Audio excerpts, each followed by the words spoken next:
नमस्कार दोस्तों, हमारे YouTube चैनल ज्योतिष सप्तक में आप सभी का स्वागत है। आज का विषय बहुत ही रोचक होने वाला है।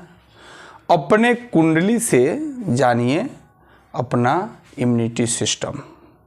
आपका शरीर कितना रोग प्रतिरोधक क्षमता देने वाला है, वह कितना बीमारी से लड़ सकता है। तो इसको जानने के लिए हमको क्या क्या चीज़ देखना पड़ता है। सर्वप्रथम एक हम जन्मांक चक्र ले लिए। यह हुआ लग्न, यह लग्न भाव हुआ।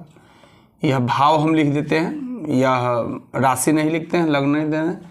1 2 3 4 5 6 7 8 9 10 11 12, यह भाव हो गया। इसमें इम्यूनिटी सिस्टम को देखने के लिए, रोग प्रतिरोधक क्षमता को देखने के लिए सर्वप्रथम क्या क्या चीज़ देखना चाहिए? तो लग्न को देखना चाहिए।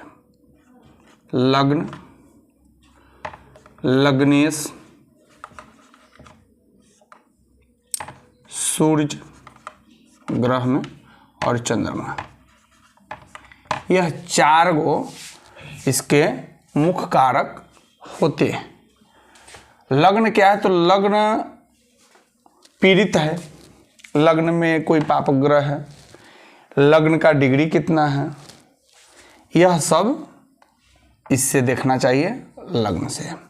और लग्न के दोनों तरफ, अब लग्न में पाप कर्तरी योग न हो, इसमें द्वितीय और द्वादश भाव में अगर कोई पाप ग्रह बैठा हुआ हो तो यह पाप कर्तरी योग में आता है। और वैसे जातक ज़्यादा अस्वस्थ रह सकते हैं, उनका इम्यूनिटी सिस्टम कमज़ोर हो सकता है।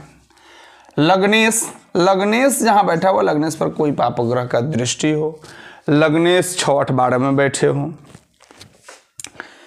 लग्नेश से पाप ग्रहों के बीच में फंसे हो, वैसे स्थिति में जातक का यह इम्यूनिटी सिस्टम कमज़ोर होता है, उसका रोग प्रतिरोधक क्षमता कमज़ोर हो सकता है।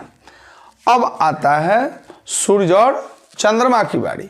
सूर्य कुंडली में आत्म तत्व कारक ग्रह माने जाते हैं और इस सूर्य का सीधा संबंध लग्न से है। लग्न क्या है? तो लग्न व्यक्ति स्वयं होता है, जिसका कुंडली होता है, जिस जातक का, उसके स्वयं का विचार, उसके शरीर का विचार इसी लग्न से किया जाता है। लग्न के कारक सूर्य होते हैं। अब सूर्य के साथ सूर्य स्वयं कुंडली के किस भाव में बैठे हुए हैं, इनका संबंध, अगर सूर्य 6 8 12 में बैठे हुए हैं तो कमज़ोर हो गए। 6 8 12 के साथ ग्रह, 6 8 12 के स्वामी ग्रह इनके साथ आ जाए तो फिर कमज़ोर हो जाते हैं। या सूर्य के साथ कोई पापग्रह है, पापग्रह की दृष्टि है, या सूर्य के दोनों तरफ अगर पापग्रह है तब भी वह सूर्य पीड़ित हो गए, और जिस वजह से जातक के रोग प्रतिरोधक क्षमता को, इम्यूनिटी सिस्टम को कमज़ोर बना देता है। अब है क्या? चंद्रमा। चंद्रमा से किस तरह का विचार किया जाता है? तो उसी प्रकार से अगर कुंडली में चंद्रमा जो है से 6 8 12 में है, या चंद्रमा जहाँ से बैठा हुआ है वहाँ से 6 8वें भाव, 12वें भाव या 6ठे भाव में चल गया हो, या चंद्रमा पापग्रह से युक्त हो, या चंद्रमा पापकर्तरी योग में हो, अगर ऐसे स्थिति में हो तब भी यह जातक ज़्यादा अस्वस्थ रहता है, उसका इम्यूनिटी सिस्टम कमज़ोर माना जाता है। सभी लोग जानते हैं कि चंद्रमा अगर कमज़ोर हो, पापग्रह के बीच में हो, या 6 8 12 में जाकर बैठे होते हैं, तो वह उस स्थिति में कफ संबंधित परेशानी, फेफड़ा संबंधित परेशानी, सांस संबंधित परेशानी यह पहुंचाने वाले होते हैं। तो लगभग यही आपको जन्म कुंडली से पता चलेगा आपके इम्यूनिटी सिस्टम का।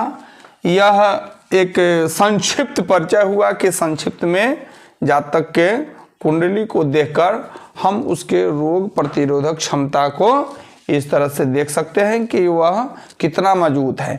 सबसे महत्वपूर्ण भूमिका में लग्न आता है।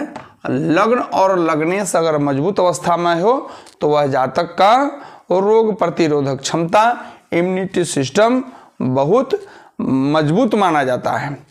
अब रोग की चर्चा अगर हो रही है तो छठे भाव को भी देखना। छठे भाव का क्या पोजीशन है, 12वें भाव का क्या पोजीशन है, 8वें भाव का क्या पोजीशन है, इनमें पापग्रह है, शुभग्रह है, या इनका स्वामी कहाँ पर जाकर बैठा हुआ, इस सब का भी विचार करना चाहिए। आशा करता हूँ कि यह रोग प्रतिरोधक क्षमता, इम्यूनिटी सिस्टम कुछ आप लोग समझे होंगे, और इससे अच्छा समझने के लिए पुनः हम लोग एक दूसरा वीडियो लेकर आएंगे। तब तक के लिए नमस्कार।